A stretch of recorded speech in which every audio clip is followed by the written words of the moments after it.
Hey everybody, welcome back to Hardstuck Gold, the series where bad League of Legends players talk about good League of Legends players. We're back with a hopefully more consistent schedule with Rob this time. Hi Rob, how you doing? Oh, I'm great, dude. I'm doing better than you. I'm not losing my power, So True, true. things are good here. For context, my power went out when we earlier when we were trying to get the recording all set up. So we're back. Everything's working all good, hopefully. Yeah. And we got a bunch to talk about because it's been a very, I guess, interesting offseason for numerous reasons. hmm Not just have players change, we got new champions, we got new patches. It's Yep. just kind of been an insane time to be a League of Legends fan. So I think the most important thing we got to talk about first and get it right out of the way is this new durability patch. And honestly, it was more meta changing than the offseason. Like not even close. It's the changes to the meta have been very fun and very toxic. Yep. So I have some strong opinions, but I'll let you get your initial thoughts out there. Yeah, so as you know, I took like a 2-ish month break from playing League of Legends. Mm. And then you got me back in by suggesting that I play Misfortune. Um, and so, for me, I was looking at this patch as an opportunity to just see how the game felt, see how like the everything just felt. And excuse me, for me, um, I was how would I put this? Um, I was surprised by how good it felt overall. And sorry, I'm a little distracted because Riot Games just announced that they are putting everything on the Xbox Game Pass as we are recording this.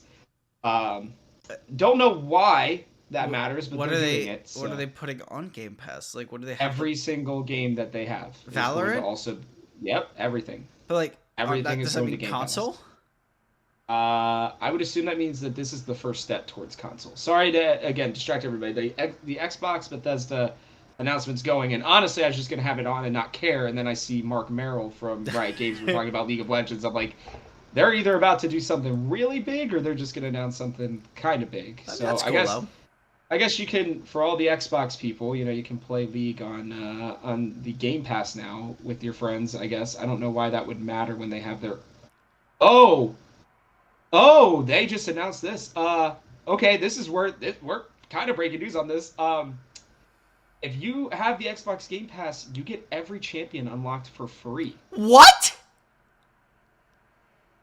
and same thing for Wild Rift. Oh, okay. Well, I'm buying Game Pass for a month then. I on this new account. Oh my goodness gracious! Let me get those Legends of champions. Runeterra is doing some stuff too. That's crazy. What a Foundation partnership! set unlocked. Wow. Wow. Okay. Well, let's talk about this for a second, and then we'll get back to the patch. Yeah, this is fascinating. Um, that's nuts. Everything basically for this is like what the Riot like content partnership with people used to be like. Yeah, well, I mean they got skins too, but yeah, no, that's crazy. Uh, And free little legends for TFT getting announced as well. Yay, TFT. If they say Valorant is going to unlock every character, all agents unlocked for Valorant too. Boy, this must be a humongous deal for Xbox to be partnering with League on this. They are probably paying out the butt I because will. League does make money off of things like that. So I wonder how much League actually makes from champion sales with RP. That is something it's not a lot, I but it can't is imagine it's a lot of their margin, but no. it's a good But amount like still. Yeah. free legends for League of Legends or for TFT, free bunch of free cards for Legends of Runeterra, Yeah. all agents unlocked for Valorant. That's nice. Yeah. Boy, boy, and I got Xbox Game Pass, so I'm this is such a smart deal for Riot, man. I mean, they must be making good money, and there's no doubt that. Wow, I'm just shocked. Like Yeah. then Xbox Game Pass is gonna be, dude. They're just going for it. I think they are really trying to contend with Steam, and I'm just gonna tell you all straight up. My honest opinion is it's already better than Steam. Well, The I mean, amount of games you get for $15 a yeah. month is absolutely insane. And if you're somebody like me, I know now it's turning into a commercial for them, but I like to play a lot of different games. I don't stick with them very often sometimes, and then I'll come back to them. Mhm. So it's kind of hard and annoying sometimes to like, buy new games for $60. so this makes it a lot easier. No, I mean Boy, that this is is awesome. crazy. That is genuinely a really freaking cool thing. That is shocking. Like honestly, I know Microsoft has obviously been going all in on Game Pass. They've been buying out studios. They bought Hmm. out Activision Blizzard King. Yep. Like it's not even them. They bought out obviously Bethesda, hence the Yep. Bethesda showcase as well. So they've been pouring a lot of money into Game Pass, and if you listen to Phil Spencer, I think that's his name, The right? Is that future, the man. yeah Yeah, I yeah. think so. I think you're right. Uh, like he that is all he's been talking about. It's just acquisition, building out the value of Game Pass. It's really cool. It's gonna be fascinating with Wow. Sony, with their competitor. But we're getting off topic now. Yeah. Let's get Now, back to yeah. the durability patch. Yes, 100%. I will say I think what I was saying before I jumped into this was it felt good. It didn't feel like as an AD carry I was just dying instantly, which was great. But what I also think is that it didn't slow the pace of the game a lot, but I think it did enough to where it feels better. Like, I mean, like I genuinely felt like there was more skill involved than just pressing the R button for a lot of these champions. Even with things like Zed on an 80 carry. Again, I've only played like 20 games and they're all on 80 carry, but mhm. I love it. I mean, there are some champions that I think are busted. I know we'll get to one of them. I think Swain is definitely up there. He is so strong with this patch. Um, but I love it. It reminds me a lot of the old days. Like I've always felt like the game should be slowing down at least a little bit. I understand like everybody's hyper and wants we're used to a world of quick gratification, but Mm-hmm.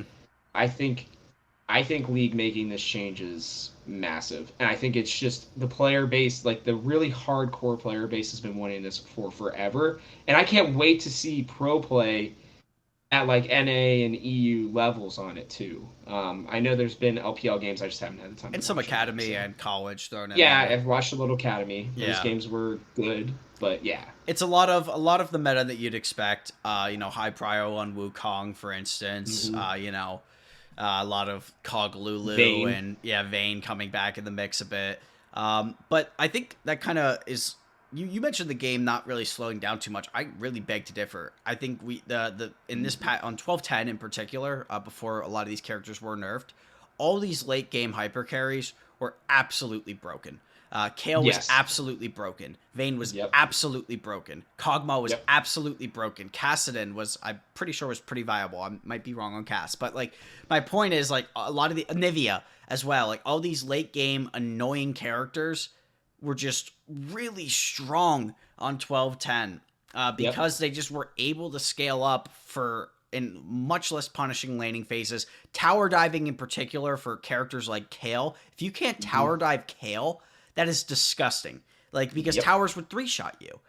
hmm And so Kale just got a free laning phase. She could, yeah, all right, you kill her 3 times. Doesn't matter. You can't put this character behind far enough. Like I had a game where I was up 6,000 gold on the enemy Kale top, and then I just lose when she gets 2 items. It's ridiculous. So like I like a lot of the stuff that they're doing, but one of my biggest issues with League, and I will always say it and I will keep saying it, is they are incredibly inconsistent with hot fixes. I don't understand Yes. why some things are hot fixed with worse win rates when other things are not hot fixed. I appreciate for these 2 patches, by the way, for 1210 and 1211, they've had mid patch hmm updates. I appreciate that. That's good stuff, and that should Yeah. be done when it's clearly needed. But Yes. then they don't go far enough. Like Singed, for instance, has been Very strong. freaking insane. Very strong right And now. he's been something that has been dominating like higher elos. So like, why isn't Singed getting a Doesn't nerf? he have like a 55% win rate or something Yeah, like it's that right something. now? It's something It's insane. really, it's absurd. He's really good in top and mid right now. He's just not played a lot, and I think that that's part of the reason why But they would my argue. I would then counter that with, well, I don't really care. I don't care. Like No, I when agree with you. I'm just saying, like, I know one of the things when I've heard them in the past, right, is that they need it to be something where, like, okay, for example, right, like when Ivern mid was getting played because, of the LCS and stuff a mhm. little bit. and he was winning a lot of games. They were like, yeah, he's like winning like 55% of the time, but he's only getting played in like 0.3% of games, right? So like, you're gonna see him, in 3 games out of was that 1,000, I think, or something Yeah. like that, right? So it's just like I get what they're saying. I understand it. Like Singed, I think isn't played much, but to your example, Kale, Senna, Yeah, Bane, Sana's a good one. Yeah. right? Yeah, they're getting played a lot. Yes. So I agree, and I actually think that patch 12.11 helped that Yes, it has like to a be lot. clear addressed a lot of the OPs, Yes. but I still think there are too many for my comfort, especially knowing that I think 12.11 is the patch that LCS is going to be played on, if I'm It not will be. mistaken.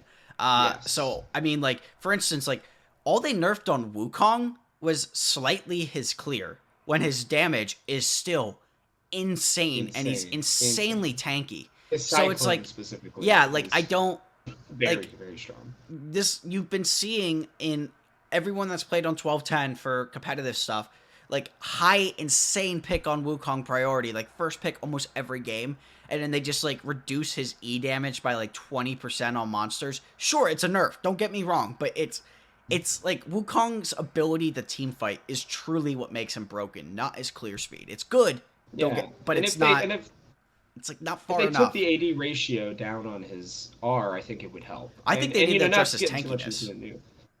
I, Like, I don't mind it because like I think his you got to remember like his whole point is to be an engaging team fighter, yeah, right? And I actually wouldn't mind it. This is going to be probably pretty controversial here, but like I wouldn't mind if they actually nerfed his damage and made him tankier, and just made him more of like a that's fine. tanky Yeah. jungler, right? Or like made it so that when he's in the jungle he's tankier, but when he's in the top lane he's more of like a bruiser. I actually would like that because I think I don't know. I really like Wukong. I've liked him ever since he came out. I've always felt like his kit was really fun. I've always felt like his Yeah. kit was very reasonable.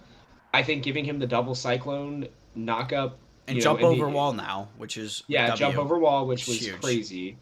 But like, being able to do all that, I think it makes him just a healthier champion overall. Like they can nerf a few things on him, but I genuinely really like his design, and I don't worry too much because the other thing that Riot Games does is they do nerf and buff based on what they want to see at the pro level. Yes. So now, if he becomes permabanned, that's when you know a champion is truly, truly busted. Well, it's pick Just because they're getting first picked it's doesn't pick ban. necessarily mean.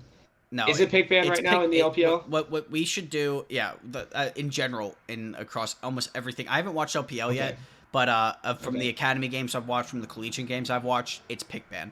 And in Interesting. my opinion, like picks for OP should not just be on ban percentage; it should be the combination of pick ban.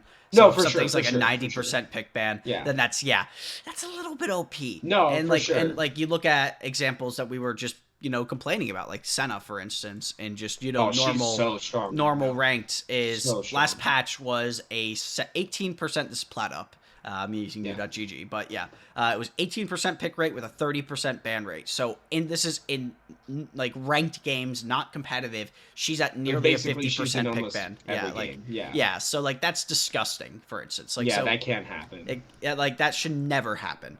And I get there are Yeah. more popular characters, and that has stuff to do. But like going back to the Singed example, which is what I wanted to use as like a great example of like Mhm. why I think this patch is cool, but a lot of issues I have, like I understand we have to take into account the play rate, but when you are seeing characters' play rate double, this I could True. bring this up with True. Kog'Maw, which is one of the points that drove me crazy last patch, why he Yep. was not gutted on a hotfix. Kog'Maw's play rate increased 10x. 10x. Did it really? Actually, Would it you go know from what? like I want zero to point get I 0.5 want to to get like the numbers right. 5%? I want to get the numbers right here. So on 10-9, he had a 2.6% pick rate pick ban. Overall it was 3% pick ban. On 12-10, he had a 24% pick ban. That is actually 10x. That's nuts. That's not whatever. It's 8x, but like Yeah, but you know what I mean. Like that's disgusting. it's close. That's Like disgusting. That's nuts. That That's should really never bad. happen. And I the agree. fact that it did really annoys me, because it's like that I don't know. He's at a 53% win rate. How are the sirens not flailing in the balance studio at Riot? Like like it's like a red alert in freaking Star Trek. Like that should be going on. You know, it's like I like that's the stuff that annoys me. But overall, I think this patch Gotta was arm the actually pretty fun. torpedoes, dude. You Yeah. gotta arm the torpedoes, bro. Yeah, I agree. I, you know, and when they make big changes like this, we're gonna see this, especially when you don't have a preseason, Mhm. right? I really wish they would have done it in the preseason. I'm sure they were thinking about it. I don't understand why they haven't done it yet. It is really confusing to me, but you know, whatever. Like, it's fine. I think they're gonna get this patch right, like eventually, and I think their goal, honestly, is to do it so that so that by the time it comes to Worlds, everything is ready to go. I would hope by playoff time for any major region, but yeah, no, and I think they're already I on a mean, lot of the yeah, right preferably direction. To be playoff fair, time. I Yeah, I, I really think you're right. You're right. 12-11 has actually a lot of good changes, and the hot fix that they did, like they pretty much gutted Kog'Maw on 12-11, even though it's just complaining Mhm. about him. But they gave him a Yeah. hot fix, so he's actually kind of decent now. They hot fix Rise. I forget who else they nerfed in the. Hey everybody, real quick, sorry about that. With this whole Xbox Bethesda showcase going on, there's a lot more news than I think either of us thought there was going to be today from this. I just figured, some stupid, whatever that Forza. 76 and yeah, Forza for the 10th time, like whatever. Like for me personally, that's not that big a deal. For what we do at the Game House, obviously it's a big deal, but we don't have any writers that do Forza, so. I didn't really expect much, but I think Mike and I have both been pleasantly surprised. Overwatch doing something really big today, along with Riot Games. I would argue two of some of our favorite franchises. So Yeah. I do apologize. We did have to stop for a minute so I could do something real quick, but we are back in. Speaking to your point on like the Kog'Maw hotfixes and stuff like that, I do think that it feels like for maybe the first time in a while, Riot Games is listening. Yeah. And I think that that's worth noting. And it's not that they don't listen to their fans, because they clearly do. I mean, they have more data, I think, on fans than almost any other company in the world. Like I genuinely believe that. And they obviously listen because it's what's made them so successful. But I think it has always felt to me like the balance, people have always felt like they know best, and not the fans. And while I would argue 99.9 of the percent of the fans don't know anything, and that includes myself, it's nice that the frustrations that we have had in the past are being addressed. I think the biggest example of that is the Rise thing. Like he was objectively the worst champion in the game for probably like the last month. He has been absolute dog water. Yep. And they gave him a buff in the official 12-11, which like increased his AP scaling on his E by like 5%, and then they reduced the cooldown by his like Q by like no, actually that was a hotfix. They then they like reduced the cooldown by it wasn't even the cooldown, it was a mana cost by like 5. Rise wasn't running out of mana. He just did no damage, and like how they described it, they're like, oh, we're making it so Rise could scale up better. He had nowhere to scale. His scaling up full Rise was like a level 2 fucking Vayne. Like it was nothing. It was like it's true. So, but then they did this hotfix. They buffed his E again, and then they buffed his Q. So like, great. Like I'm so happy because everyone was mocking him for it. They're like, "Are you serious? Like he's the worst champion in the game." And it was like a 42% win percentage. It was really bad. And now he's like up to like 45, which still isn't good, but for a hotfix patch, that's fine. You don't have to make a champion over 2. You don't have to make them even necessarily viable. You have to just make them so they are something that can kind of be picked and not trolled. Well, by people who are good with them. Yeah. Like like the thing is like people have to understand. Basically, I always see a champion that has anywhere between a 47 and 51-ish win percentage is a healthy champion in my mind. Depends, yeah. Which I will tell you that there is not a game on planet Earth that will ever be perfectly balanced.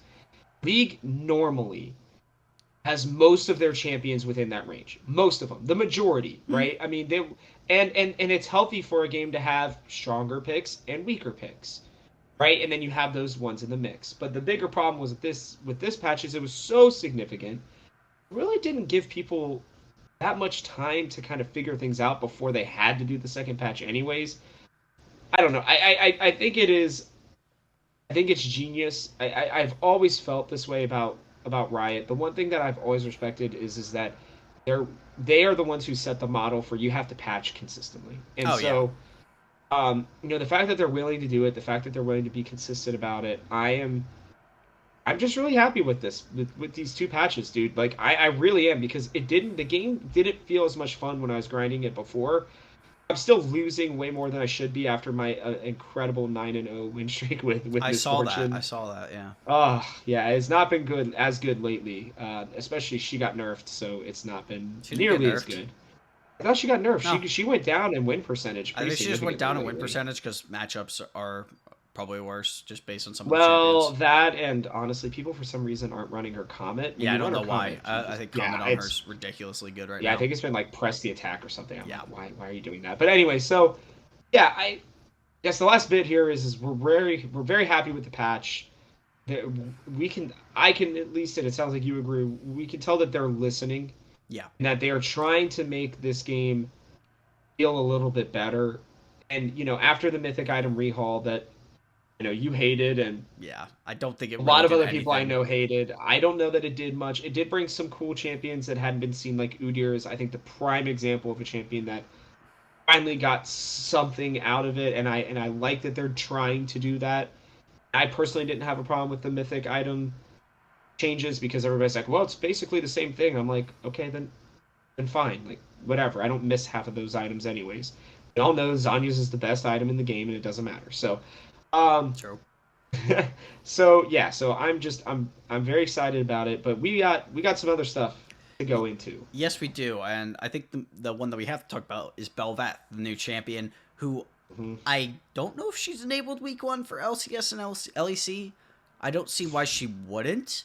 But I Riot would say has she done some probably weird is. stuff in the past, where like classic Yone example, where they just he No wasn't he worlds for wasn't a yeah he Yone. wasn't a character apparently, despite coming out on one patch after Lilia, who was played for forever So in fun. summer. So fun. Yeah, so who knows? They might do some weird thing, but Bel'Veth is pretty interesting. So I haven't played as her yet, but I've played against her probably like 5-6 times so far.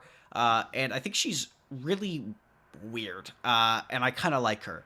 Okay. Obviously, so her whole thing is she's really good into one target. She's meant to, burst someone down and, with a consistent form of damage. And she has like the really cool transformations. I think the most Yep. interesting part about her is her early game is dog water. So that's something I actually like on a champion that I think has a pretty good mid late game. Is that there is this point to get her behind early if you're playing something like a Rengar or some character like even Wukong's really good at early invading now. You could just go Yeah. in and you could probably pop her, or at least like get her to blow her flash or something, and just jungle kingdom. So I like that. There's counterplay for this champion right from the onset, where Just great. yeah, you could if you have a aggressive pick into it, you can counter jungle, and I Hmm. think that's good. So I also think her transformation thing for like Rift Herald and Baron kills is super cool. I love that they're using some part of the map that's never really been used in the champion kit before. Obviously, Yeah. you have stuff like Nunu who like really good at taking stuff, but it's like not the same. You have like this is using the map in a way that has never been done before, and I guess maybe Shyvana passive, but Even like that was yeah, very it's like passive. five. Very, It's like very five passive. armor and MR per dragon stack. Yeah. So it's like, but it's a creative idea, and I like that. So Yeah. overall, that's a good thing, and plus it gives her another thing that you have to take into account when you play versus Bel'Veth is she's probably going to put more prio on a Herald than a normal jungler because she wants that transformation because it's really Yep. freaking strong. So if a Bel'Veth's going for that, or you're coin flipping a Herald fight, if you lose that coin flip, it's going to be a really hard punish because she is going Yeah. to wipe you.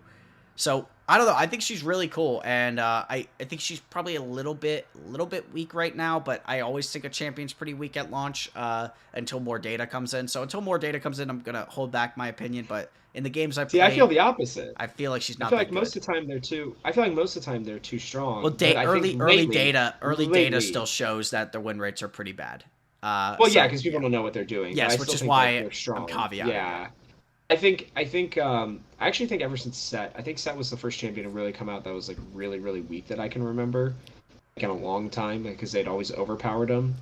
Um, Yeah, they've 'Cause been pretty he was good. pretty weak I think when he came out initially. But like my point is like um, with her, what I find interesting about Belveth specifically is she is, I think, one of the most snowbally carry type junglers that we have in the game now, Mm.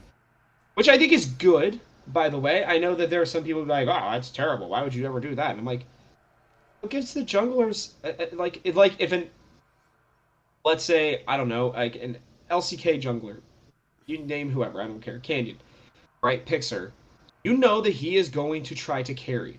Because if he doesn't do anything in the early game and he doesn't get a Rift Herald early, there's no transformation, right? I'm pretty sure that's how she works. Yeah, She needs she like a could get a kill. transformation from a kill, but it's a weaker version. Yeah. Yeah, that's what I'm saying. Yeah. So it's either kill or like a Herald, right? So like, but the thing is, and like what's crazy about her is she can be transformed for basically the entire game if you feed her enough. Yeah. Which is like that was I played against her and I had that happen in one game where I'm not kidding you. And so you guys probably all saw the Reddit clip of somebody winning in like 12 minutes or almost winning in 12 minutes on her, right? So That happened to me almost. I thought it was the clip from my game because in my second game with her in the game, which I had normally been trying to ban her, but I had to ban I forget something else. But I'm playing in the bot lane. Things are going well. We're at like 10 minutes, right? mm, Then I hear a tower has been destroyed, and I'm like, oh okay, like that sucks, whatever. And then I hear a tower has been destroyed, and I thought it was mid. I look up and they're literally hitting on our inhibitor by the time that it's like 12, 13 minutes into the game and she's got a million little voidlings. I had to like StarCraft. Let's yeah, go. Yeah. I had to like basically just run my ass back to the lane because I had clear as misfortune. I had to alt the wave to stop them from doing anything. Uh, So one thing I will tell you is something I think has to be considered in a game against Velveth. If your top laner is like a Tom Kench or something and you don't have good clear, that is going to absolutely kill you. Because where Velveth, from what I can tell, is actually really strong is with top laners. Like I just feel like she might be the first jungler that I can remember that like you can literally just go top and because it's so it's almost guaranteed to be a 2v1 or a 1v1. That gives her her best ability to, I think, be her. And like yeah. again, I mean, you give her a Rift Herald with no help in the top lane, that's at least one tower, possibly two, Mm. almost every time. And it's crazy to me. I mean, it genuinely is. So I like her. I think I like the idea behind her. I will say I felt like they skimped out a bit on some of her animations and stuff. That was the only thing I was Some of kind of them are a struggling with. bit weird, like the tail They're slam in very particular. chunky. Yeah, Yeah. they're very chunky comparatively. Most things in League feel very sleek and like flowing well. She does not feel like she flows well. Like I almost think she would have been a better AP character than AD, but I was that's about to okay. mention that. I think it's kind of weird how like the mind control enchantress is a physical attacker. I get it. She's mauling you to death with her claw wing arm things. But Her spears. yeah, but like she isn't the entire thing of her, like she is a mind controller, so it's very weird because the traditional archetype for that is they're like a weak scrawny person who just like one sword and they're just dead instantly. So it's like I don't Yeah. know, I think it's interesting. I was wondering that too because when I saw that she was AD I was like, really, like, are you serious, Yeah. like um This needs to be the last champion, by the way, that jumps into the death of an opponent of some type or yeah, I in any agree. way. I I'm think done with there's that. too No more of many that. there's too many And resets like in the game. the two big bads in the game are Viego, who possesses people, and Belveth. Like lore people and story people. I'm just gonna say it right now. You don't need to have a bad guy who just possesses people. Or Please, for the eats love them. of God, do something else. Like I think the champion is okay. She doesn't feel like the empress No. of the void, like at all. Like she feels like another part of it, and I wonder if they're gonna end up showing like the Emperor of the Void or like the Princess of the Void or something like that. I feel like I don't know. Malzahar feels more like a freaking like ruler than like or Yes. Cassidon Yeah, than I agree with Belveth. that. Yeah, and maybe like I don't know. I feel like her thematically is really underwhelming. Which is a Yeah, bit of a shame because like the character design wise is really cool. Like I really like the I idea, agree. like face of a Hmm. human. It's like the I know it's like it's you know it's an archetype, but like yeah, face of a Yeah. human turns into a monster. Pretty cool. They still got their sexy girl in, so they sell skins, Yep. and Yep. like it's classic Riot. But you know what? In terms of a monster champion, it's what I want look wise. It's just a Hmm. little bit underwhelming in how they executed it. But yeah, Belveth, cool. I like her. I hope we see her in some form. It seems like people really like her or really don't, gameplay style wise, because she is a little Yeah, bit she is wonky. very different. Yeah. Yeah, but she's cool. Next, let's talk about the new Paramount Plus for all three people that have it show players. All right. I own Paramount Plus, so I am one of Oh, the so three you're gonna get to people. take a look at it. Yeah, well, I mean, by own it, I mean I'm leeching my brother's account who has it for soccer reasons, but it's nice because I get to watch Star But Trek then too, so, you it guys are works. the only two people who have two out of the three. Yeah, I mean, I hate to tell you, Paramount, literally every account is me and my brother. We're kind of Well, why trolling you they should guys. just give it to you guys for free at this Yeah, point, then. amen, amen. But yeah, so Players is coming out on Thursday when we're recording this. It is Sunday, but it's going to Hmm. be out soon.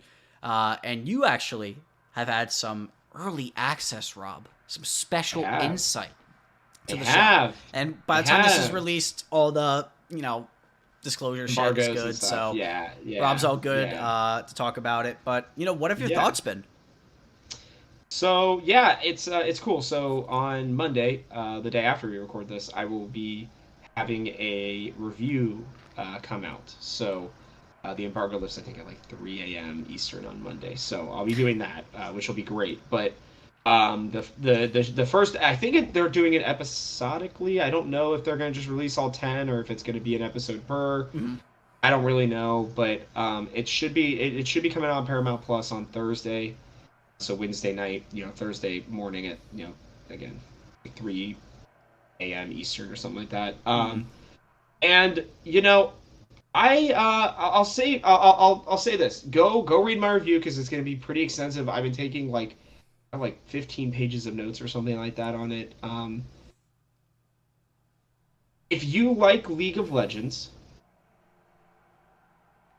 then you'll like it. But if you like League of Legends and you like the competitive scene of League of Legends, you will absolutely love it.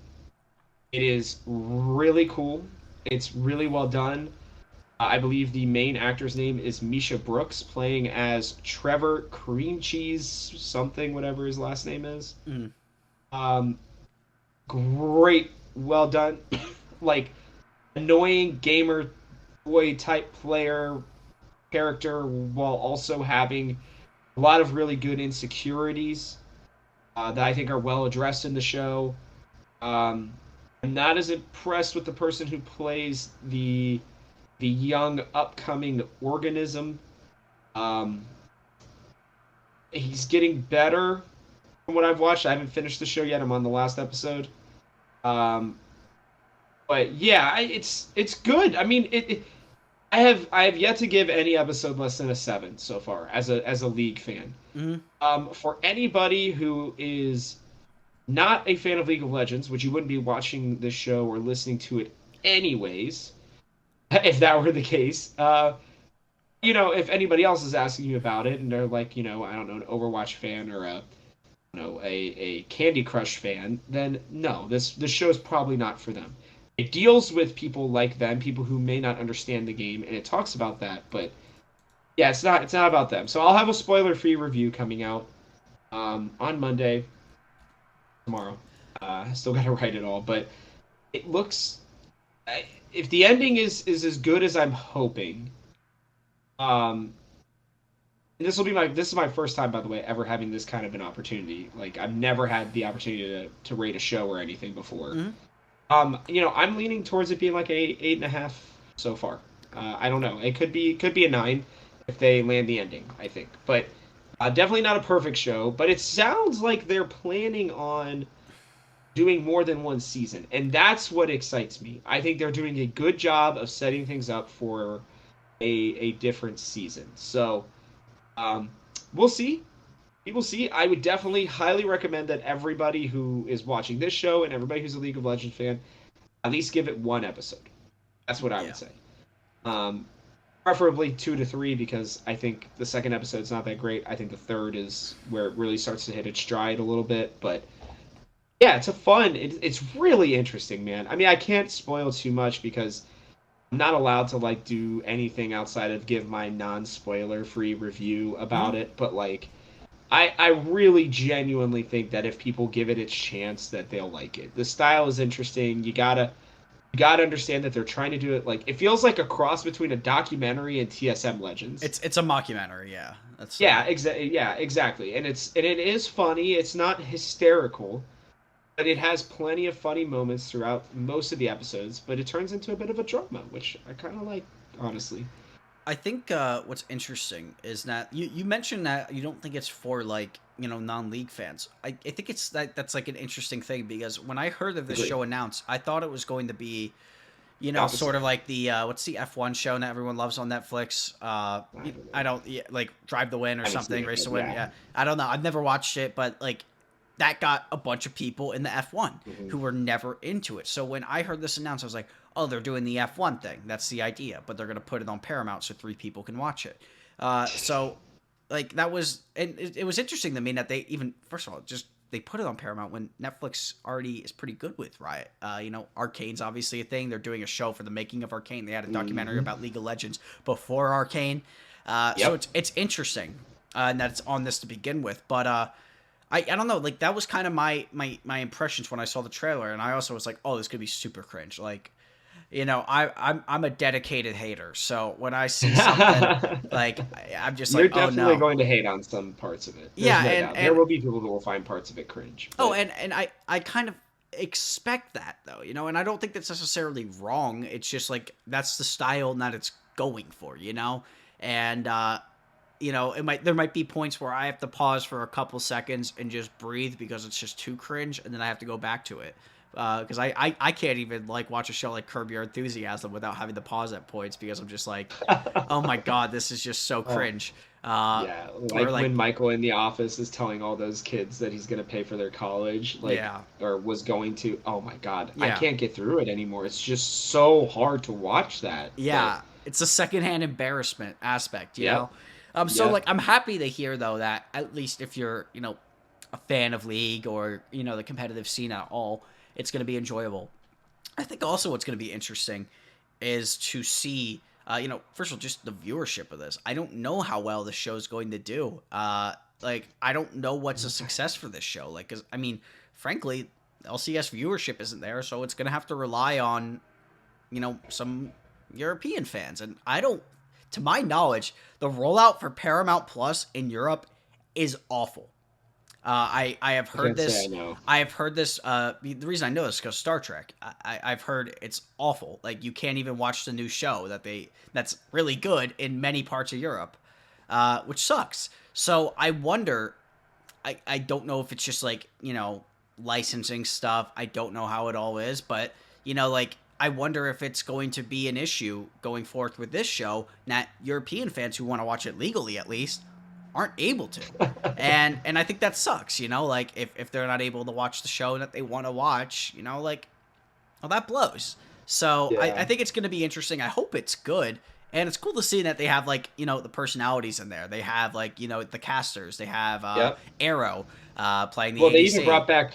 They even brought back Riv Oh really? That's for. cool. So they like one. I guess kind of spoiler. It's not really a spoiler, but they go back in time as well. So they go between like I think like 2014 or something like that and 2021. So like one of the coolest aspects is at some point they actually recreated the old like ladder and stuff for the game and like show Oh, these that's cool. characters' names and stuff. And I was like, that is such a great Easter egg for That's fans cool. like us. It's great. Like that's what I'm saying. It's like they even recreated games. Like they show these characters playing League of Legends pretty well throughout it, and they recreated like old like old champions and stuff and like the old versions of League of Legends to show these people playing against each other, and I'm like, that's crazy. That's nuts. League of Legends Classic.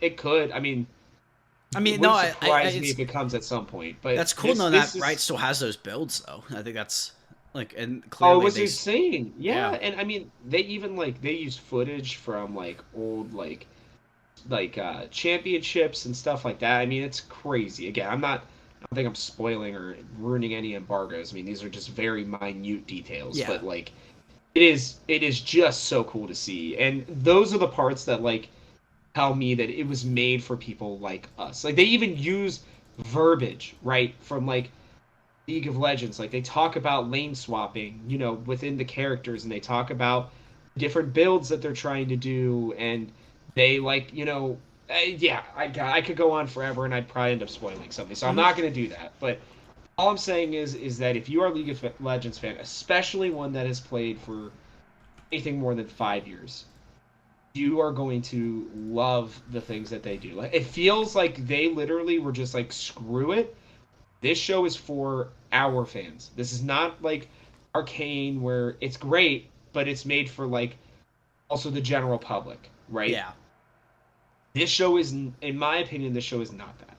hmm So again, I'll have a full review out. I got to watch the last episode today, and then I'll get writing it tonight. But I'm, I'm excited. I would highly suggest a watch from all of you, including you, Mike. I would really love to see what you have to I'm think gonna about it. watch it.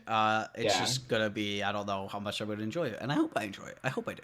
I think you So will. I think I I will think you too. will. I think I will. So let's get on to the LEC and LCS changes. A good segue. Good segue, honestly. Really great segue. If you're not slurring your words at least a couple times, then you're not doing it right. It's true. So True. honestly, there hasn't been an exuberant amount of changes for like the Good main word for it. rosters, and Agree. the ones that have are, generally pretty minor, unless we like look at the absolute mess that's C9, but due to a lot of That's not their external fault. factors. That really isn't C9's fault. So we'll see what the official roster is for them. Even though we kind of already sort of know it, but Yeah. let's just get into the main changes. So we're gonna go with the rosters that they're supposed to have and not are going to have. So let's start with Okay. C9 about that. So the big swap, obviously, is they have Jensen in the mid lane, Fudge back up top. So bye bye. Oh my god, I'm blanking. Summit. Summit, thank you. And yeah, Jensen is going back into the mid lane, and Sven Huge. is the Huge. support now. So Very huge. 3 moves technically, but is it weird that the Sven move doesn't even feel like a move to me? Like it feels so natural. Like because I don't think C9 really had a support in They did at not. all. So like I don't like Sven to me is like that. That just makes sense because Sven and I'm taking this from people's accounts who are better than me at League of Legends. Like a lot of people, pro players have said Sven is like an off-role master. He's really good at off-role I positions. He believe can that. play jungle I really believe well. He that. plays support really well. He plays top mid really well. He's one of the players that if he's in an off-roll, it's not like, oh god, dodge this game. Like it's like, oh, all right, yeah, you could probably play it. So that to me makes sense. And he also has a really good work ethic. So That's his number one thing for me. yeah, Is if there's anybody who can actually do this, right? Who can do all these things and be able to make the change at support, it has to be him. Like who he took a little bit of time and has become a really good support, but like core what? core JJ too. He was an Oh, ADC player, core, yeah, swapped for to sure, for support. sure, Yeah. for sure. I think because the difference will be like while the champion pool is going to be very different, obviously, except for Senna, basically. Um, which I wouldn't be surprised to see Sven pull out like a Senna support very early on. But like, there's a world, my friend, where he pushes his way very far up there in the role, like in terms of you know conversations. Like he is going to be um I put this. He might be Aframu in terms of being able to play into his 30s and be pretty good, and I think he knows this. I don't think he was mechanically in a bad spot as an 80 carry. I want that to be very Yeah, clear. I agree with that. He was still probably the best 80 carry in the LCS by the end of the year last year. I want to go that far, but yeah, Statistically, he was, by the way. It wasn't even close. I don't. It was not like Yeah, but C9 was go back and look. It was nuts, dude. It was not even here's my hot take. I was never a huge fan of C9's bot lane. I thought they were always incredibly overrated. Well, Sven always is, but I'm talking about like statistically. Yeah, no. Sorry, I should caveat that. Statistically, he's always one of the top 3. Yeah. No, I'm not saying they're not top 3, by the way. They were. But, no, yeah. for sure. No, for sure. But his move, I think, is going to. I think it's going to help him pretty exponentially. Like, I really do. I think. How old is he now? He's got to be probably like 23, maybe. Wait, what? Is he that young still? He's been playing forever. Wow, he's only 24? All right, yeah. Oh, this isn't even a permanent change then. I thought he was like 27 for some reason. No. Okay. Changing my thing here real quick. He's not your age. This is not a permanent change. Yeah, dude. This is not a permanent change. There is no doubt in my mind then that this is for this year, and he will probably go on to a new team next year, or go back to Europe. But if it works, this allows him to play. But him, like, this is not the well. Actually, no, he is super passive, so maybe this will be a good role for him. I don't know. It's going to be interesting to see how his style of play kind of goes with this because, like, what this is going to allow them to do is pick things like Ashe, Senna, support. Like, seriously, I mean, he knows the champions well enough that and Ashe I think he can very very good easily right do now it. too. Yeah, so like I wouldn't surprise me to see these kinds of things. So yeah, I am I am convinced that this team's going to be good. I think the bigger change is Jensen coming in with a chip on his shoulder, somebody who I know is around my age, and he is going to come in like I think just hot out the gate. I think he is pissed that nobody signed him. I think he is. Because like I think that's the only way he could reconcile with C9. I think he was just so insulted by what happened with C9 that I never thought he'd go back. But I'm not too shocked. Come calling. I'm not too shocked. I don't think that he seems like somebody who holds grudges though. He does, but like at the same time, like I don't think even someone who holds grudges is probably going to be like, "Oh yeah, man, like I get it. It's the esports business." I think there's some rationality there. And based on, I know it's all PR jazz, but like the interview, something that they're like, oh yeah, it wasn't that big of a deal. Maybe it was. Maybe he was mad and maybe he's over it now because he's back on the team. That's entirely possible. I think the people who are really pushing that grudge angle, like, oh man, Jensen's this angsty teenager who just shops at Hot Topic about C9. Like, he's fine. I don't think that. I think he's going to smurf on this league. I think the mid lane pool, honestly, is not better. I think it's better. Definitely has, but like, I still don't think it's where it was last year. I think the loss of actually with Jensen back, that's a big plus. But like honestly, the loss of Jizuke, like to me, was huge because I think he really pushed the league forward in terms of aggressiveness. That to me was like huge, but I honestly JoJo's kind of emulates that style a bit at points. So I don't know. I think it's going to be interesting to see how C9 works out. I don't really have much to say about Fudge in the top lane because he's going to do a good job. I don't know what to say. I think he's going to be a better top laner than he was a mid laner because how the hell did he get third team all pro? What were like media people?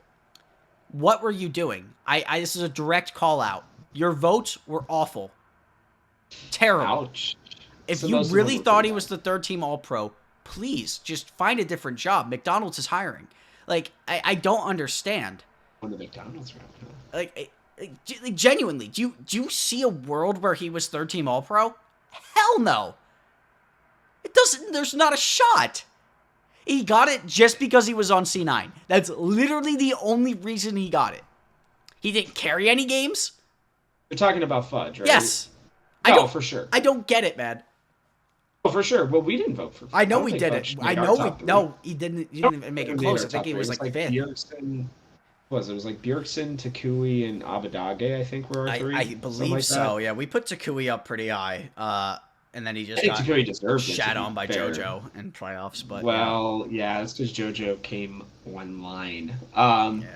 But no, No, yeah. Fudge was not a good mid laner, but the mid lane pool was bad. It has gotten better, right? We're getting second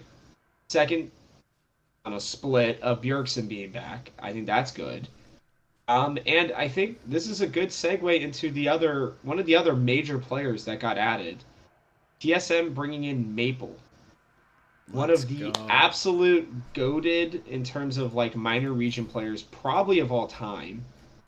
Um, and a player that I don't think needs to either be liked, or have to really worry about what his teammates are doing because I think he's good enough to where it doesn't matter.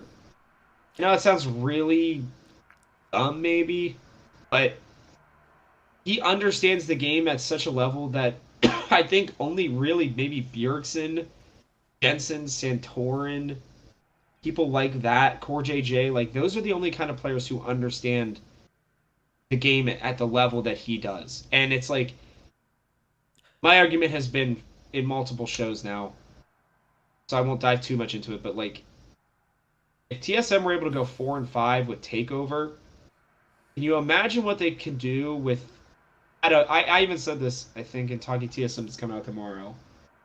At a minimum, Maple is the fourth best mid laner. At a minimum, I think. I like the Maple pickup. I wouldn't go as far to say that yet. I would. I Who wouldn't. who are you putting over him outside of All Bjergsen right, and JoJo and I'm Jensen? gonna put. Yeah, well, you named all three there. Then Those are the only three that I'd I even would consider. possibly put in Takui or Abadage. I don't know I would yet. not. I think the dysfunction of TSM could continue. I don't think it will, but I wouldn't say that. I wouldn't say top three with confidence or top four with confidence. No, I wouldn't say that yet. I I know think that that's he's bad. apparently performing quite well in Champions Queue. But we'll see how that actually translates to performance. I think honestly, like, I don't know who else they could have picked up. It was really just Jensen Jizuke on the table for like players that have played in the LCS before, and they obviously needed the new mid laner. So Maple's a pickup. That's really my opinion on it. I think he's fine. I think he's certainly on Really? the latter half of his career, latter fourth maybe even.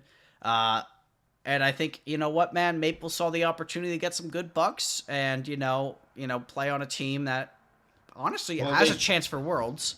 I wouldn't say it's with likely, him, but they have a with him, chance. it's a lot more likely. It's a lot more. I still wouldn't say it's a likely. No.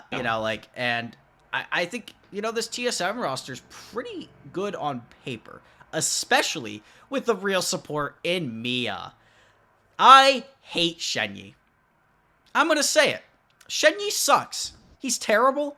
Get him out of academy. That's not Go true. down the TSM You amateur go see. because that is the Have you only seen hope his you have. academy stats? Do He not just care. smurfed so hard in academy. He smurfed So two hard games, this guys. season. He smurfed two He games. Oh smurfed. my He smurfed god. last He split smurfed two too. games. Don't care. Shenyi's dog water. He doesn't deserve to be in the LCS. Get him out of there. The team's just clearly Oh dysfunctional with man. him. He doesn't deserve to be there. They brought up Mia for a reason because Mia is an absolute god. Finally, we have a decent support coming into the LCS.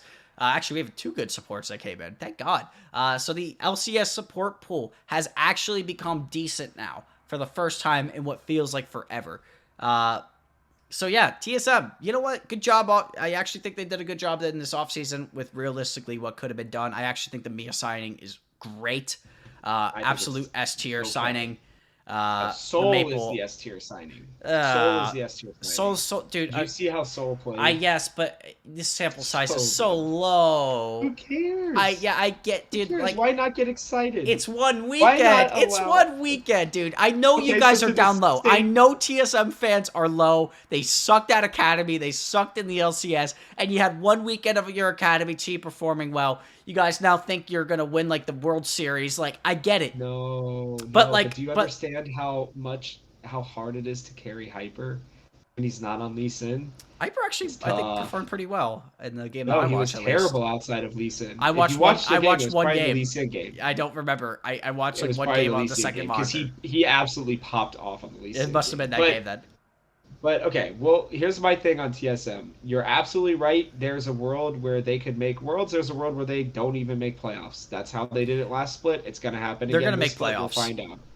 It's They top will 8. make playoffs for sure. I know they'll make playoffs. There's no doubt. But there's one more signing in the LCS that I want to talk about. I think you know where I'm going to go with this one. I don't actually. I think there's 2 interesting ones.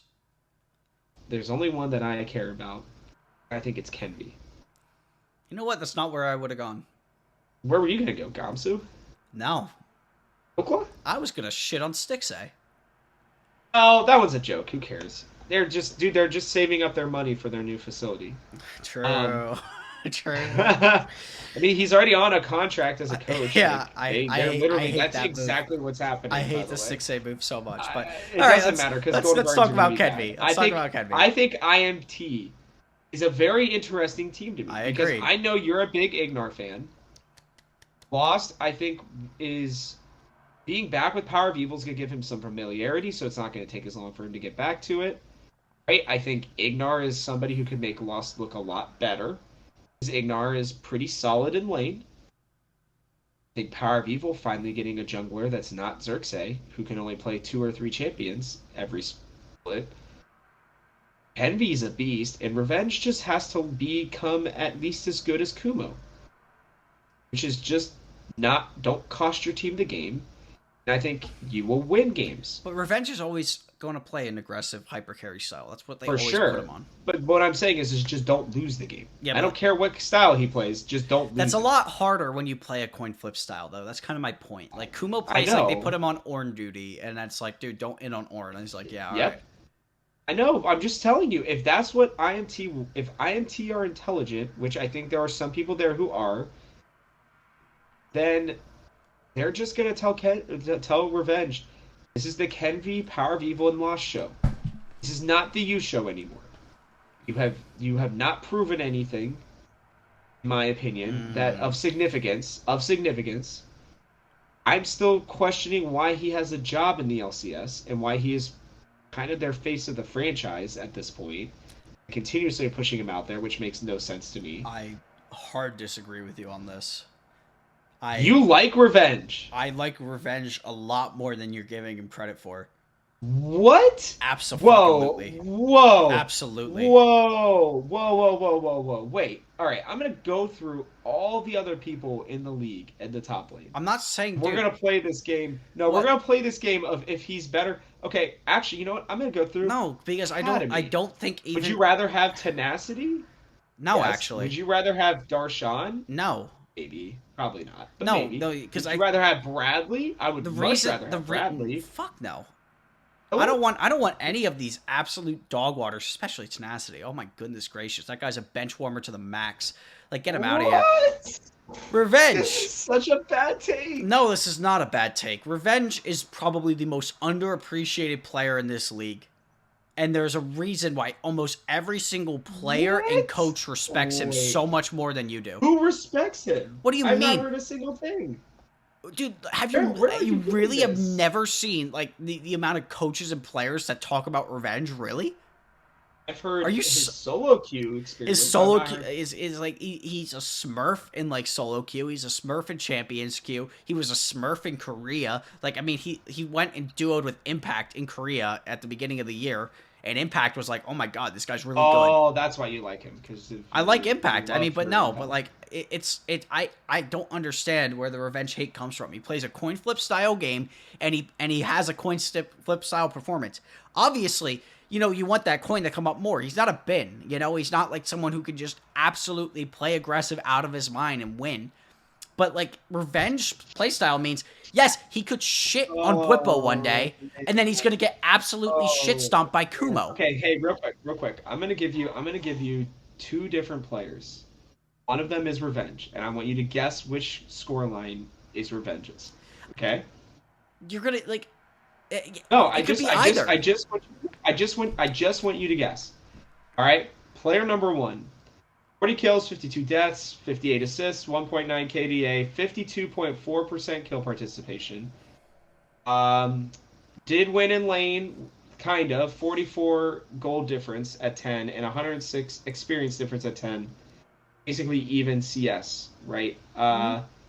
His damage per minute was 482. Okay? Here's the second player. 36 kills, 52 deaths, the exact same. 53 assists, 1.7 KDA, 48.6% kill participation, 21% death percentage is about the same. 38 gold difference at 10, 101 gold XP difference, 3.6 CS difference, which doesn't really matter. Damage per minute of 466. What were the two DPMs? Okay. It was 466 and what? It was the first 466 and 482. Okay. Which one is which? So I'm going to guess the 482 is Revenge. Okay. You're right. Who do you think the other player is? I'm going to guess because you're trying to get me with a gotcha. It's like Kumo. Is Jenkins. Ah, all right. I was close. I was on the right track of a player that you're trying to make me look bad. I get it. I think the reason I like how Revenge plays is because I think he was like the only actual win condition of that Immortals team last year in this the spring. Yeah, but did you know they didn't have an AD carry? Power of Evil clearly forgot how to play. Yeah, but you gotta keep that. You gotta keep that in mind. Like the way that they had the player around this team, they finished 8th somehow. No, they finished 10th. Well, they finished 10th. No, they finished. They finished 10th. They had the same score as TSM, but TSM won the head-to-head. So they were like, "Oh, guys, TSM got 9th. We didn't get 10th. We're coping." Yeah, but so if you're trying to tell me that playing through Revenge, even Huni has the same amount of kills, the same amount of deaths, 50 more assists. But he's on a Huni. Huni was better. They They put resources in the Huni last split. You just told me they were putting resources into Revenge. Yep. Oh my god. But they had shitty ass Xerxes, who was absolutely terrible. They didn't have a bot lane. They had Joey. Was it Joey? I don't even remember. I don't know. I don't even remember. Their support was terrible. They didn't have a support. They Power of Evil was going the worst builds of all time. He was actually going to that site that generates random items, and he was building that in a professional game. You want to then look at Revenge and say the one player who's actually trying to make plays, actually actively trying to get his team ahead is at fault. Oh my goodness gracious, you're more insane than a crack addict. No, that's not what I was saying. I was trying to point out, what I was trying to say. Now, I will give you this. I went back and looked at his 2021 stats. They were actually pretty good. Yes. He didn't have a terrible team. I will give you that. They were not bad. He went from winning in lane this split to losing in lane last split. Well, flip-flop that. Yeah. Obviously, the way I said it. But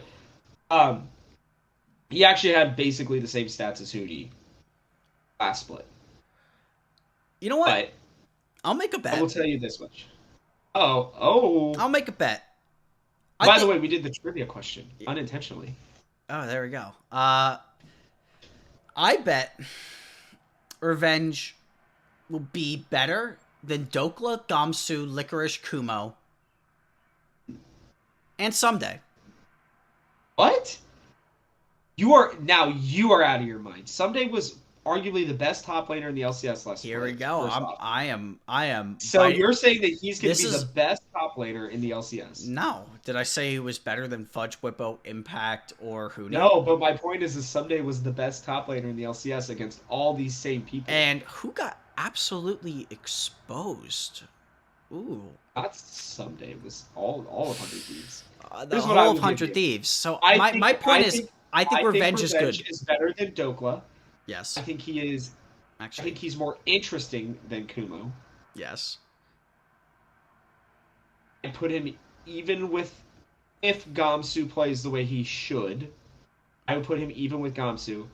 You're out of your absolute mind if you believe that he is better than Licorice or Someday, though. I think Someday. I think Licorice did not play good at all last split, and I think Someday's going.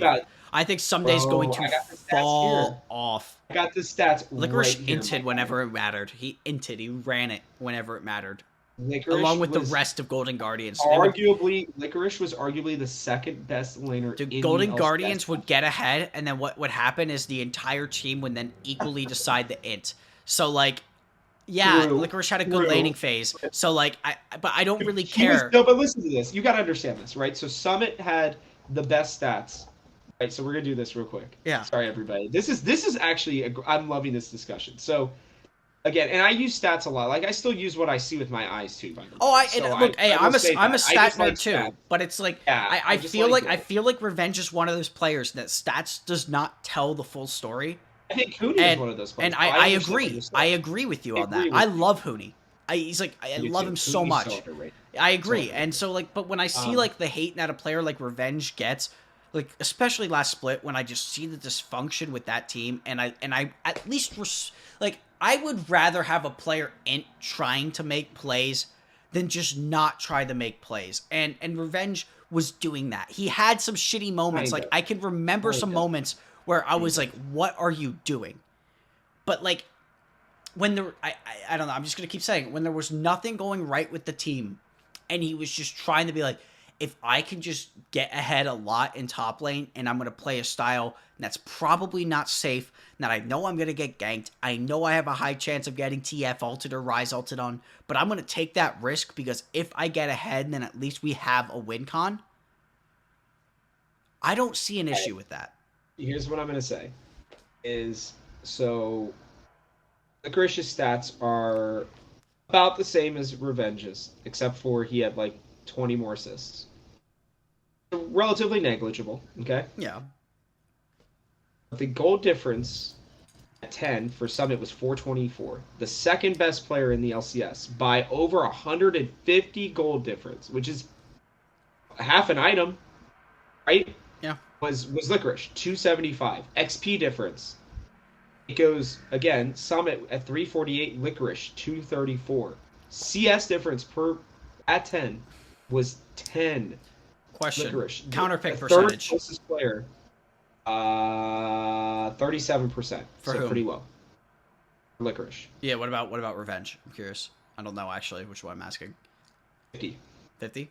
All right, that makes sense. About coin So flip, yeah.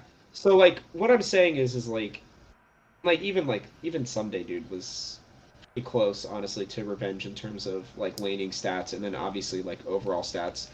He Someday had the best KDA of all top laners by almost 2 full points. I think Someday had a great split, dude, but I don't think he's going to be able to keep that up.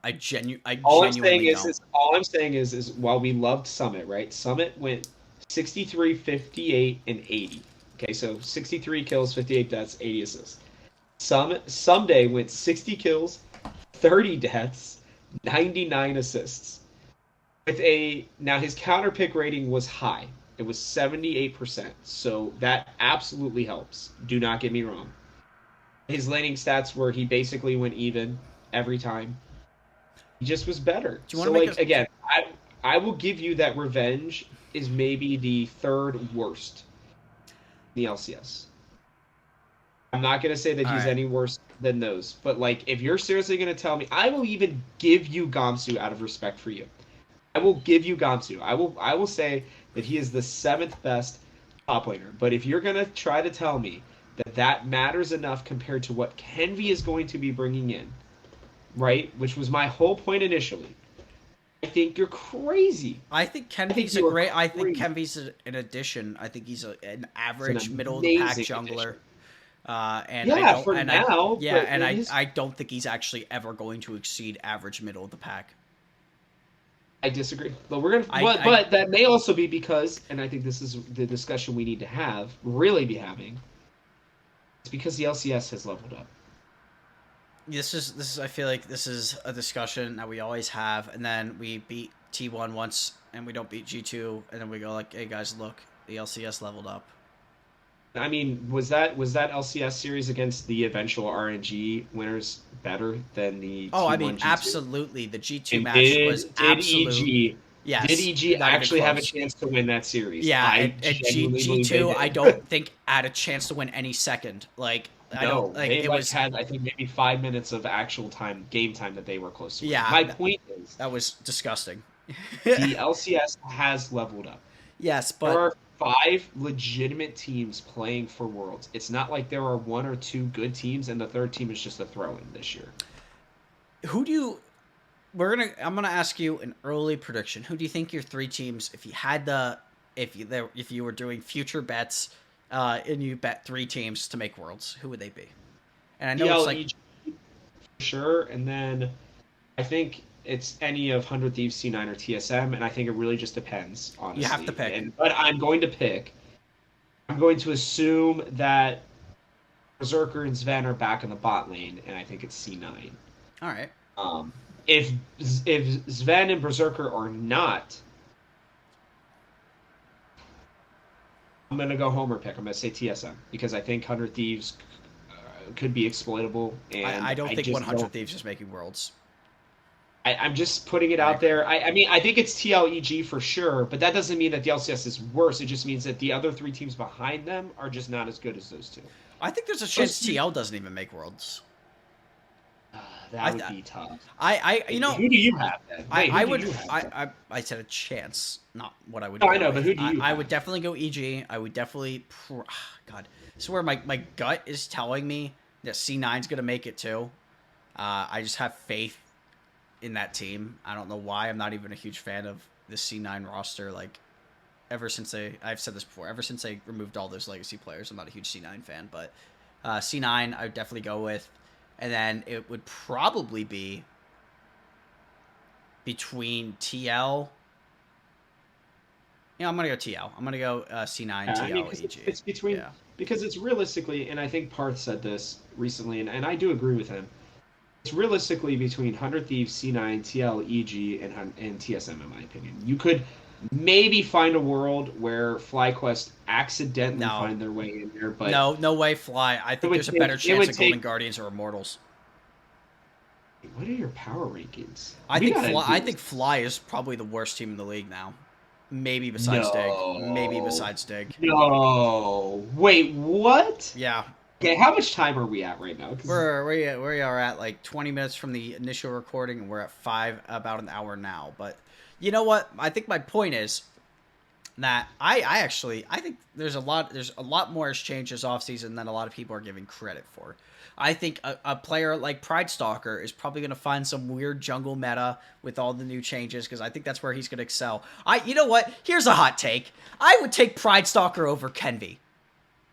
All right, we need to move to the LEC. I can't listen to this slander. I am not bullish on yeah. Kenvi anymore. I feel I like can't he's listen dude. to He's it. still He was- water. He's distilled water. That's what he is. Like God. Oh my God. All right, we I gotta- cannot we- wait for the flame Before, I'm gonna get. I'm saving you the embarrassment from going too much further on this. We're going to the LEC. So, Wow. All right, what has changed in the LEC land? we got to be quick in the All LEC. right, let's speedrun. Vitality changes. Haru, everyone's favorite jumping around player who has, despite winning worlds, never stayed on a team for over a year. Fun fact. Reminds me of Power of Evil. Yeah, he's on Vitality now, and along with Bo, everyone's favorite cheater from China. So, yeah, I think it's an interesting change. Well, we all know who was the problem on Team. I mean, obviously Vitality. self-made. Yeah, It's obviously self-made. I don't know that I fully believe that. I don't believe that I either. still can't believe that I would they bet didn't upgrade Alfari. from Rav. I would bet No. Alfari was the problem because he has an ego the size of the planet. Maybe. All I'm saying is this team will be better probably because of Haru. Because he's probably going to bend to the whims of Perks and Alfari more. And, I mean, I will just say this. Selfmade is a good player. He's a little toxic. But most importantly, what he needs is a team that plays around him, Yes. not the opposite. And that was the bigger problem with Perks and Alfari. Well, They need resources, and they deserve resources, and so does Karzi. There was too many players who needed resources and not enough resources to go around, and that's why Vitality failed. Taking out self-made makes it so that you're gonna. I'm guessing Haru is going to be a jungler. I haven't watched him since his Yes, he's a Samsung juggler. Galaxy. He's a juggler. I mean, he's a jungler who's going to support his teammates more than play for Well, himself. that's I think that's the interesting part because he hasn't played on a major region team since How long has end of it been? 2020. It's Okay, he so played on Hanwha, which he's were definitely terrible. going to. So now he took a break for a bit, and then he came back in Latin America, played a split there, and then he played took another break, and then went and played in EU in on X7. I don't know which is that LFL. I don't really I don't bad. know. I don't It's remember that some one. EU Masters team, right? But they That's cool. were yeah EU Masters. So NLC. Okay, cool. So like it's interesting that this guy is coming back up again, and clearly someone must have watched the VODs of this and been like, yeah, Haru's play really well. But it's an interesting pickup because when I was thinking of junglers that could be picked up, he never even came to mind because he, Not even a little bit, especially for yeah. a super. And so it's a really fascinating pickup. I think the more interesting thing is Bo. And what he's going to end up doing for this team. First of all, he's just going to come and sit on the sidelines for a bit, which I think is good because I don't think this guy knows any English at all. Insurance policy. Yeah, and Insurance. Haru's at least been playing a split in EU, and he's played outside of. I'm pretty sure he's played outside of Korea before. No, he didn't actually. I stand corrected. But yeah, he played in Latin America, so he probably has some experience playing, obviously with non-Korean speaking teams. So Yeah. I think that's a good thing, and that little bit of insurance there is good. I hope Bo actually becomes the starter eventually, hopefully next year, because what he showed on FPX was wildly impressive before he FP cheated. That was not good. That was a really bad pun. But yeah, before like that whole controversy, Yeah. it's a shame because like you see a great player like that get torn down, and I think it's I sad. agree. I think I just agree. I agree. It'll be interesting to see what Vitality does. Moving on quickly, this one I think is just funny. Aggressivo replacing Adam, I think is hilarious. Adam, that's what you get for being an asshole Sad and wife, not ooh playing woo. well. Apparently it was a lot worse than that. So yeah, I that is fine. SK Gaming makes changes. Who cares? Based. Rogue stays the same, which I actually really like. Larson looked more like himself. I think Malrang is a really good player. Like that team. Irrelevant coming in for Herit, who I thought was very underrated for how well he played with Misfits, has one bad split and they say bye bye. What they're probably doing is trying to find a way to keep VTO because I believe that man is going to be a very hot commodity. Doesn't his contract Um, end at the end of the year? it does. All right, And yeah. if you're telling me that a team like, I don't know, maybe TSM aren't looking for a new young mid laner from Europe and that they wouldn't pay out the absolute baloney to get him, yeah. Yeah. VTO Misfits have to do anything and everything and he wants people better around him.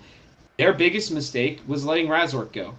They kept Razork. I think DTO would have been a much happier guy. You bring in Neon, who I think was always underrated, has been playing well. I like where Misfits are going, but they are about to be one of the worst teams in the LEC once VTO leaves, I and that's tend to just a agree. sad fact. Um, Mad Lions. yeah, let's go Mad. This team, boy, Reeker was bad. I mean, consistently costing them games. Kaiser is still arguably, in my opinion, the best support in the league. I think Unforgiven looked pretty solid most of the time. I think El Yoya tried to literally 1v9 like 10 times and almost won every one of them. Armut did not And look that great last split, at least in the games I no, saw. but he was trying to do too much with another solo laner that sucked. I've Oh, seen like him at his Revenge, best. yeah. That's so false. Power of Evil's way better than Reeker ever will be. Anyways, We do a little trolling. it's fine. I trolled you. I'll take it back. Adding Niski's who I wanted TSM to get because I thought he would fit their style perfectly.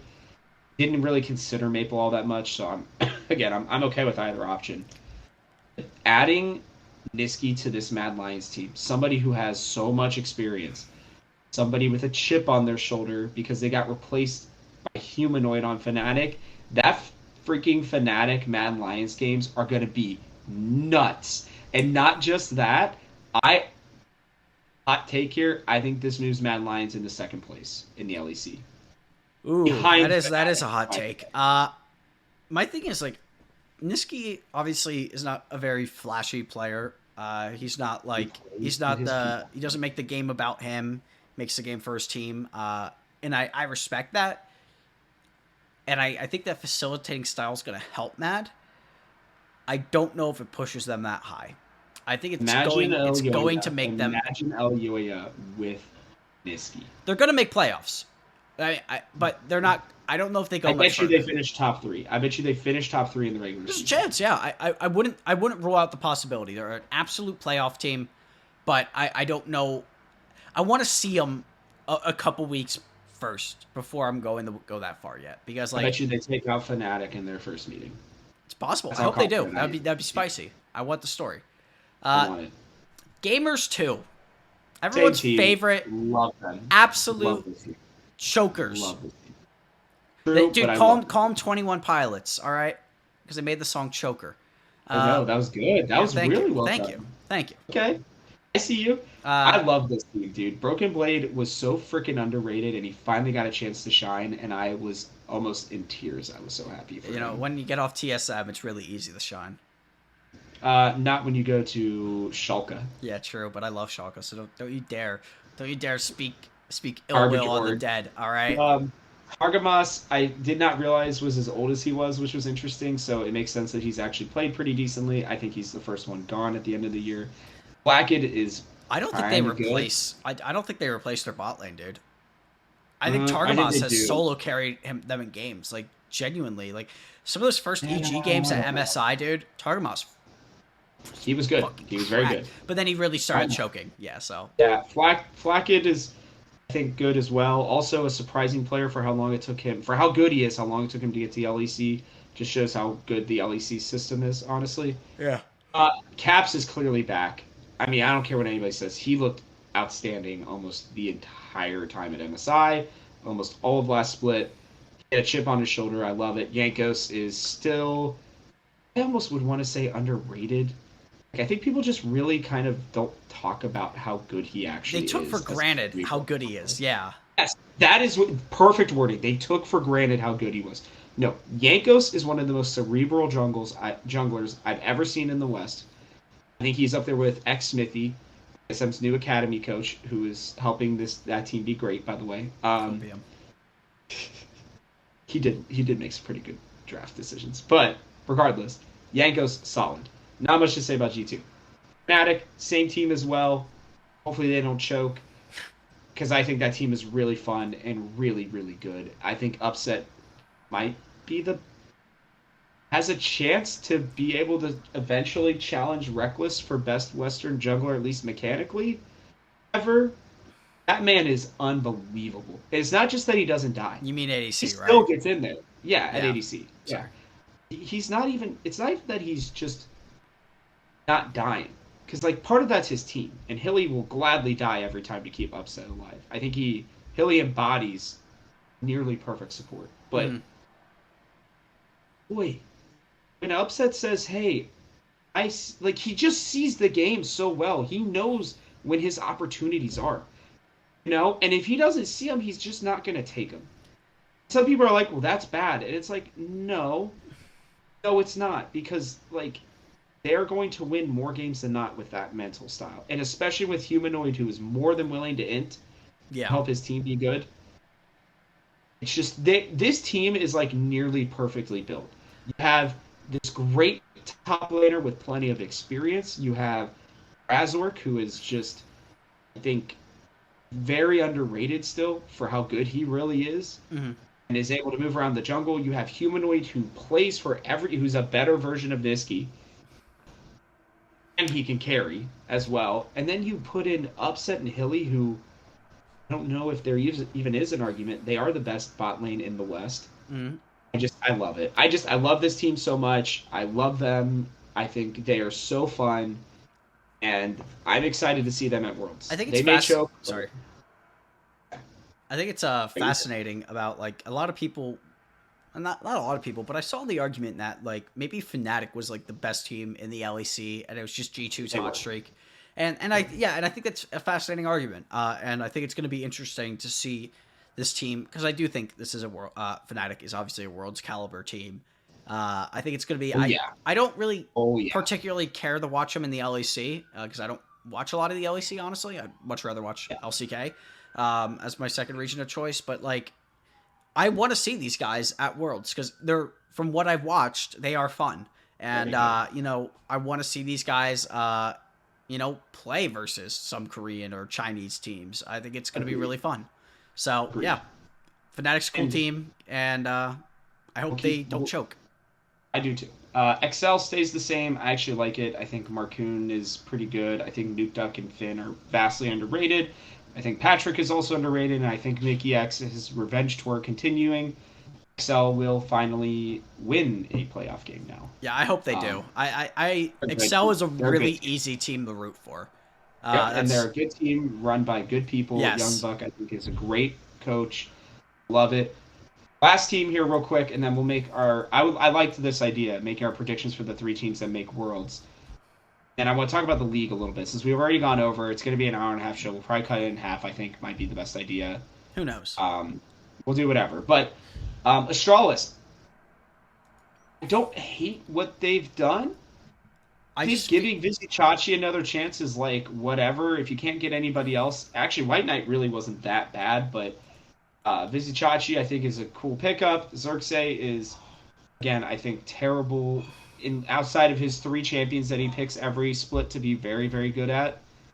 Azure I actually think was really good.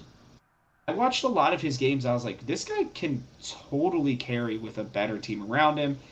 Abe has been one of the saddest stories in Western League history with what happened to him at TSM that just absolutely derailed his career. Mm. And then I don't know anything about Jung Hoon, but... He was on Fred at Breon Challengers. Okay, so he might be okay. But he's 22. So then he's probably not very good. But he also started playing only competitive back in September of 2019. So in terms of competitive experience, not that long. Okay, fair enough. Fair enough. I won't count age against him. Yeah, so like I will caveat with that. But no, I think that's a very... I don't know enough about LCK Challengers to speak anything about it, but I think that's a really interesting pickup. I think of all of them, I think that's even more interesting than Vizichachi, honestly. For sure. We know what Vizichachi is. Yeah, and he did pretty good at Worlds last year, too, when he went with the freaking Oceanic Oh, that's team. right. Yeah. With the Oceanic team. Yeah, so like, and to the similar degree that I think the LCS is getting better, LEC is. And I'm anticipating... He's 28. 2 new teams. Wait, what? Vizichachi's 28. Yeah, he's old. That's what I I'm knew saying. he was old. I didn't know he was 28. This is his last split, probably. Ever. But, there will be 2 new teams coming in, I fully believe, by the way. The rumors have it that will be the case, that the LEC will be getting 2 new teams before the LCS. Mm-hmm. That is cool with me because, if I'm being honest, I think it's 7 teams, and outside of SK, BDS, and Astralis, I think that any of those 7 teams could beat any of those 7 teams almost any day other than maybe Fnatic. I think, on paper at least, in 1v1ing, I think Fnatic's the best team. But I think the rest of these teams are really solid. I think they're really good. And honestly, like, if people don't watch the LEC much, you should. This region has leveled up substantially in the last 3 years. And it is showing big time. The 3 teams I choose to make Worlds here is Fnatic, G2, Vitality. And I know it's like the super teams and the boring choices. I think there's a chance you could see something like Mad or hell, even Misfits or Excel. Maybe you're forgetting Rogue. Yeah, Rogue in there too. Sorry, I should have said them earlier. But like, I don't think Rogue's gonna make it. I don't. I'm not as bullish on them as some others. Like from the games that I watch, I know Malrong's really good, and I enjoyed watching him. But like, I just think they're so boring. Besides that, man, He's good. Here's what I'm gonna tell you. I think you are right. I think it's Fnatic and G2, and then I think it's a 3-way just schlobberknocker between Mad, Rogue, and Vitality. I mean, probably, yeah, like that's probably the most I likely think that option. sounds good. But the funny thing is, I think Rogue's going to potentially finish first during the regular season. They are the regular season gods. They always win in the regular But season. BO1 and BO5 are completely different. And Exactly. like I said, I want to throw in a wild card, so I'll throw in XL because Oh, I as a was hoping wild you'd card. say that. I love I that. I love love them. I that love so Nuke much. Duck. It's the year of the duck, and Always the we year of are the duck, we are and it's going never the to year of the duck. Nuke Duck is going to continue showing people why they picked him up, and everyone who said that Nuke Duck was a baffling pickup, you're stupid and you were wrong. It made sense, and he has performed quite well. So That makes good sense for job, the Nuke work. Duck. I'm proud of you. Your name's really cool. So yeah, It's a great name. it is a great name. The So the LEC is very fun. We've seen the LFL at this point. There are players who would rather be in the LFL on some of these top tier teams than play for SK, BDS, or Astralis. I mean, SK is barely a team, but yeah, you know. No, but well, SK, funny enough, is going to finish higher than Astralis and BDS. So, because Gilius, Certus, and Jezu and Treats especially almost Yeah. just solo carries that team. Oh, I at know. times. I feel like SK as an org is just. I've said this before. I feel like they're just a money laundering thing. Oh, Like and it shows you I don't It get it. shows you how bad TSM's like back end was when Treats decided not to come to TSM instead and go to Yeah. SK. Well, I'm He sure knew something SK was probably wrong. pays pretty well. You know, like I mean, they got some big names there. Well, he is their biggest name on the team. Oh, He is the biggest, yeah, and I believe he is. Oh, not I Gillies. know, I know. Nobody wanted. Gilius, yeah, no one wanted them, but Pretty sure Treats is the highest paid player on that team, yeah, which is fine.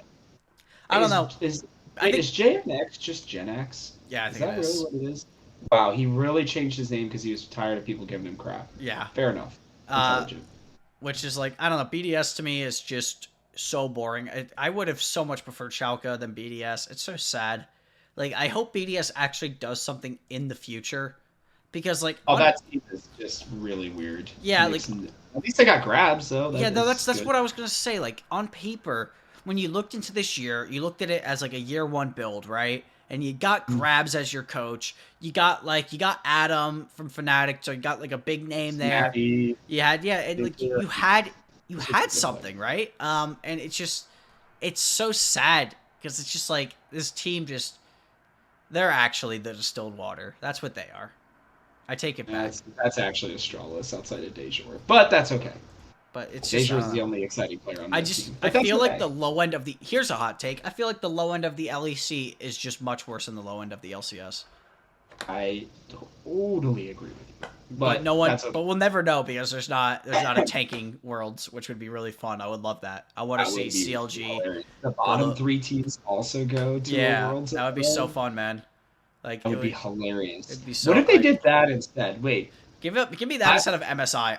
Unironically, I would take that over what if MSI. they did this? What if they had like the Worlds for the top teams in the major regions, and then what they did is they allowed the bottom three teams from each region to duke it out with the minor region teams.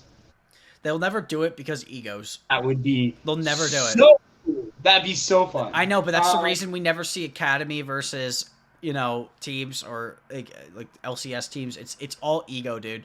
And I know it's sad. I would love to watch that as a spectator. That's really so about much fun. franchising. Yeah, Really about franchising. but I know, They can't but I mean, yeah, but it's the franchising is not worth it if you are losing to these teams. It makes your team, it makes your brand, it's just too much of a brand risk. Like, why would you ever risk it? yeah.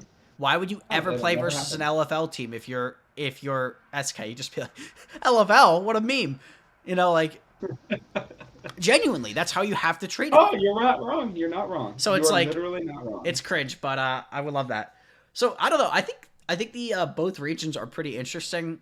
I think it's more of a top horse, like a top half race though in the LEC than the LCS. I feel like the LCS it's like there's a top 3 or 4 and then after that it gets really messy. But meanwhile here I just feel like there's a top 3 or 4 and then I feel like it's like top maybe 4 or 5, but then it's just like really set after that. You know what I mean? No, I get Versus you. where it's not like as soupy. So I don't know. I think it's going to be a fun year or fun second split for these leagues overall. I'm really excited for the LCS to start up. I need some League of Legends in my life. I have sunk in as low to watch Collegiate. Friday. Um, Friday, baby. yeah, so here we go. Both leagues. EG is Friday. going to start off by beating Cloud9 with their 80,000 subs. It's going to be great. I mean, if they lose that, it's actually I'm going to cry. I will tell you that I predicted on another show that Cloud9 would go 0-3 to start the season. It wouldn't shock me if what they're saying is true. To my understanding, it's like Sven as ADC, Isles as support, and I've actually heard it's gonna and end up Copy being as mid lane, right? Oh, I've actually heard that it's going to be Fudge, Blabber, Jensen, King, and then I forget who's the support. It must be Isles, and it has to be. Destiny. Oh, Destiny. Oh, sorry. Yeah, I forgot they got rid of Isles. My bad. Yeah, sorry. So there you go. That's your that's the team, and that is not a great team. So or actually, I don't even know. It's not terrible. I mean, you at least have the top side. We'll find out. You just have to worry about your bot inting. And they against the teams they're playing against this weekend, other than Golden Guardians, they Golden Guardians is Pridestalker is get going to EG. 1v9 because he's so much better than Kenvi. So ridiculous. You do realize so C9 have to play EG and TL this week. That's actually brutal. That is so bad. That is actually brutal. Their middle game is Golden Guardians. So well, it's like, I mean, if you look at it this way, those are games you might lose anyway. So at least you have the give me's still to boost your score later. it's gonna be so great. So you know what I mean? So like for Jensen coming back, and then he's gonna be flaming He's gonna be like, "Wow, that EG game was crap." Even with EG hungover as hell, they could almost beat that team with their eyes closed. Yeah, absolutely. In terms of talent, but we'll see if they ever do it. All right. Well, I think we should wrap things up here. We've talked long enough. Let's do it. So hey. This has been Hardstuck Gold. We're going to hopefully have more episodes out every Wednesday, I think is what we're aiming for. Every Wednesday. So, yeah, it's going to be a lot of discussions about the state of all the leagues. We're not just going to be talking about the LEC, LCS. We're hopefully going to jump into if there's some interesting Korean news or some interesting Chinese news or LFL or hell, CBLOL if we're really bored. League news in general. Yeah, league news in general. So... it's going to be exciting. And make sure to leave a comment if you enjoyed it. And check out thegamehouse.com and our videos if you want to see more stuff. So, and if you want to go to sleep, watch Talking TSM. Bye!